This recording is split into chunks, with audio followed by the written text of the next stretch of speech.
রান্নাঘরে তোমাদের স্বাগত। আমি এখানে 250 গ্রাম ছোলা নিয়েছি, রাতে ভিজিয়ে রেখেছিলাম। এখন এটা আমি তৈরি করে দেখাবো। পুরো ভিডিওটা প্রথম থেকে শেষ পর্যন্ত দেখো। খুব সুন্দর একটা খাবার। কড়াই গরম হয়ে গেছে, এবার আমি প্রথমে একটু বেশি পরিমাণে সরষের তেল দিয়ে দিচ্ছি।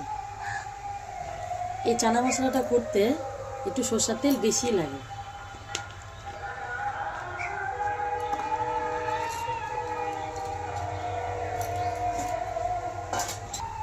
তোমাদের আমি প্রথমেই দেখিয়ে দিচ্ছি, আমি এই চানা মশলা করতে কোনো রকম মশলা ব্যবহার করব না, শুধু রসুন, কাঁচা লঙ্কা আর বড় বড় করে কেটে রাখা পেঁয়াজ।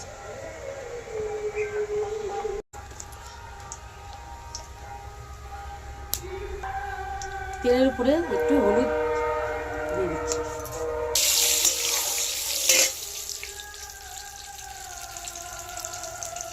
প্রথমে কেটে রাখা কাঁচা লঙ্কা আর পেঁয়াজটা দিয়ে ভালো করে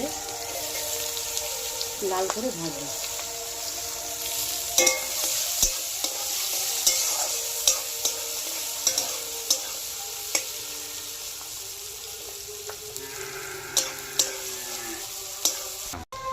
আমি ভালো করে একটু ছেঁচে রেখেছিলাম, তো পেঁয়াজের সাথে ভালো করে মিশে যাবে।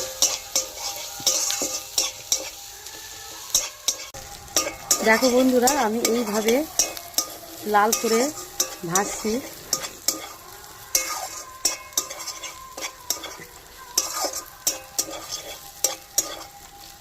প্রথমেই আমি বলেছি এতে কোনো আমি মশলা দেব না, শুধু পেঁয়াজ, লঙ্কা আর রসুন দিয়ে আমি রান্নাটা করব।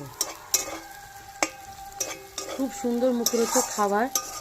এটা মুড়ি দিয়ে খুব ভালো লাগে খেতে।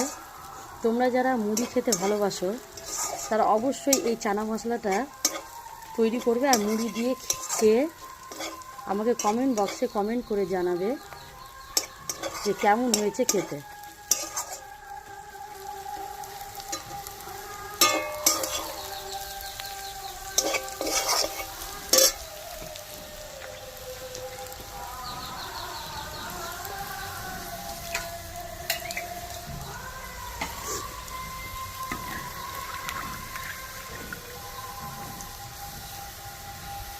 এবার আমি ছোলাটা দিয়ে দিচ্ছি এর মধ্যে।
পরিমাণ মতো আমি লবণ দিয়ে দিচ্ছি।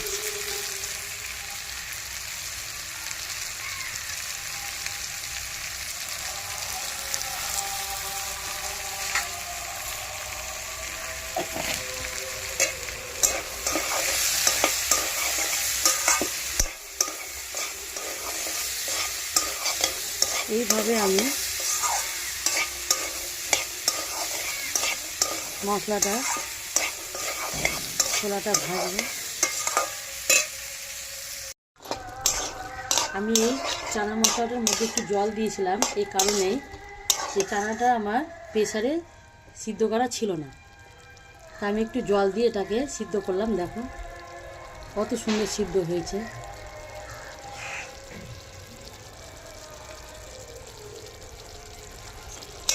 আর জলটা অনেকটা শুকিয়ে গেছে।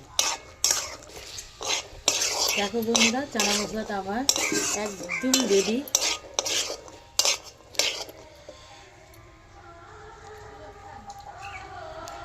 কত সুন্দর সিদ্ধ হয়েছে আর কত সুন্দর দেখো। এবার আমি এটাকে নামিয়ে দিচ্ছি।